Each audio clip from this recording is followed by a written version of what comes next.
வயநாடு நிலச்சரிவுல பாதிக்கப்பட்டு ஒரு பாட்டி, 70 வயசு பாட்டி, கண்ணு முன்னாடி மகன் அடிச்சு போறா, கண்ணு முன்னாடி மருமக தண்ணியில் நிறுத்தி போறா. ஆனா பேத்தியோட குரல் கேக்குது. பேத்தி கத்துறா, அவள் குரல் மட்டும் கேக்குது.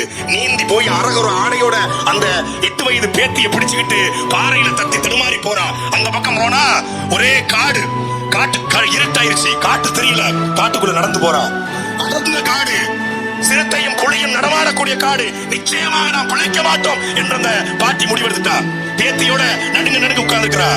சுத்தி காட்டு யானை. அந்த காட்டு யானையில கன்று போட்ட குட்டி போட்ட ஒரு யானை வந்து நின்றுக்கு. கையெடுத்து கும்பிட்டு இருக்கா. ஊருக்குள்ள வெள்ளம் வந்துருச்சு, என் பேத்தியோட தப்பிச்சு வந்திருக்க, நீ எந்த சாமின்னு தெரியல, என்னை காப்பாத்து இருக்கா. யானை அழுதாக அந்த பாட்டி சொல்றா. இரவு முழுக்க யானையை, அந்த பாட்டியையும் பேத்தியும் யானை காப்பாத்திருக்கு. அப்போ மிருகங்களால் இங்க மனிதர்களுக்கு பாதிப்பு இல்லை, மனிதர்களால் தான் மிருகங்களுக்கு பாதிப்பு.